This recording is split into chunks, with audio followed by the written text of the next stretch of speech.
सेनानायक नर्मदेव सिंह IPS की वाहिनी PSC मेरठ की अक्षता में संचालित पुलिस मॉडर्न स्कूल में नन्ही तुलिकाएं सेशन 2 कला प्रतियोगिता का आयोजन किया गया।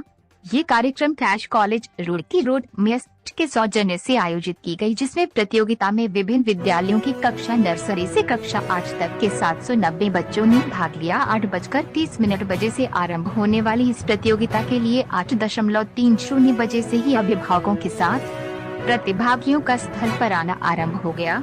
इस प्रतियोगिता का आरंभ मां सरस्वती की प्रतिमा के सामने दीप प्रज्वलित कर किया गया। सुसज्जित विद्यालय प्रांगण अभिभावकों के आकर्षण का केंद्र रहा। इस प्रतियोगिता में चित्रकला के लिए इंडियन आर्मी का पसंदीदा कार्टून, शिक्षा में खेलकूद, सोशल नेटवर्किंग, मर्यादा पुरुषोत्तम राम तथा लोकतंत्र में मतदान का अधिकार जैसे रोचक विषयों को चुना गया।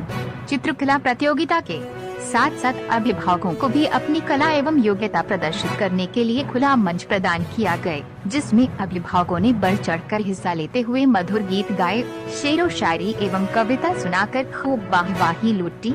इस अवसर पर विद्यालय के छात्रों ने भी मनमोहक नृत्य पेश कर यंत्रों की मधुर धुन बजाकर सभी का मन मोह लिया। बल्बों द्वारा बनाए गए सुंदर चित्रों, विषय वस्तु, मौलिक तरंग, समायोजन, प्रस्तुतिकरण एवं भाव अभिव्यक्ति के आधार पर पुरस्कृत किया गया, जिसमें प्रत्येक श्रेणी में प्रथम पुरस्कार 1000 रुपए, द्वितीय पुरस्कार 750 रुपए और तृतीय पुरस्कार ₹500 का रखा गया। इसके अतिरिक्त 20 सांत्वना पुरस्कार तथा प्रत्येक प्रतिभागी को प्रमाण पत्र देकर सम्मानित किया गया। इतना ही नहीं, मतदाता जागरूकता अभियान स्पीच मेरठ के अंतर्गत मतदाताओं को मतदान देने के लिए प्रेरित करते हुए हस्ताक्षर अभियान भी चलाया गया। प्रतियोगिता में रिया, जयंत, उत्कर्ष, अर्पित प्रथम स्थान पर रहे। द्वितीय स्थान पर नियति हैं।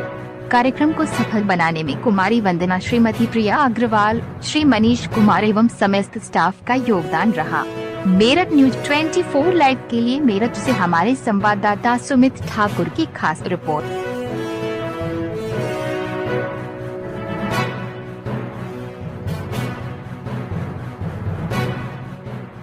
नाम बता दीजिए मुझे।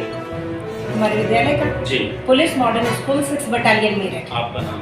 मेरा नाम लीना शर्मा है, मैं प्रधानाचार्य पुलिस मॉडर्न स्कूल 6 बटालियन। और हमने आज नन्ही तुलिकाएं सेशन 2 का आयोजन किया है। इसका पूर्व में हम 1 वर्ष पहले आज ही के दिन में एक और फर्स्ट पार्ट करा चुके हैं। उसी सीरीज में ये सेकंड पार्ट हमने आयोजित करा है। मैम, इसका उद्देश्य क्या है? आप इसके पीछे एक मोटिवेशन होता है, क्या मोटिवेशन है? इसका उद्देश्य बच्चों में रचनात्मकता को बढ़ावा देना है, क्योंकि CBSE के प्रोग्राम स्किल इंडिया के अंतर्गत भी हम लोग ये देख रहे हैं कि वो बच्चों की भिन्न भिन्न प्रकार की रचनात्मकता को, क्रिएटिविटी को आगे बढ़ा रहे हैं, ताकि बच्चों के अंदर न केवल पढ़ाई के प्रति बल्कि साथ ही साथ रचनात्मकता, क्रिएटिविटी, प्रोडक्टिविटी के प्रति उनके मन में एक तरीके का उत्साह पैदा हो और वो हर चीज़ लर्निंग बाय डूइंग कर सके या लर्निंग बाय फन कर सके। तो क्या क्या प्रोग्राम थे इसमें आपने क्या क्या प्रोग्राम? एक्चुअली इस प्रोग्राम के तहत हमने लगभग 800 बच्चों का रजिस्ट्रेशन किया है और ये सभी बच्चे आउटसाइडर्स हैं, हमारे स्कूल के बच्चे नहीं हैं। हम अपने स्कूल में इस वक्त वर्तमान में 1632 बच्चों को पढ़ा रहे हैं, लेकिन ये सारे 800 बच्चे बाहर के स्कूलों के हैं। इन बच्चों को हमने यहाँ बुलाकर इनका कॉम्पिटिशन कराया है। इनको 4 कैटेगरी में डिवाइड किया है, nursery to UKG, then 1st to 5th, then 6th to 7th and then 8th। इस तरीके से हमने 4 कैटेगरीज में इनको डिवाइड किया और ये चारों ही कैटेगरीज में जो बच्चे हैं अपनी अपनी थीम के अकॉर्डिंग, जैसे आज अगर हम वर्तमान की बात करें तो सबसे मुख्य मुद्दा हमारे पास आज की डेट में राम मंदिर, तो हमने उसको भी इसमें थीम में शामिल किया है। और साथ ही साथ आर्मी, जो कि हमारे देश की जान है, हमारे देश का एक स्ट्रॉन्ग पिलर है, उसको भी हमने थीम बनाकर बच्चों के सामने रखा है। बच्चों ने उस पर अपनी डिफरेंट क्रिएटिविटी को यहाँ बहुत ही ब्यूटीफुली प्रेजेंट किया है। अभी हम इसका रिजल्ट देखेंगे तो हमें वहाँ पर बच्चों की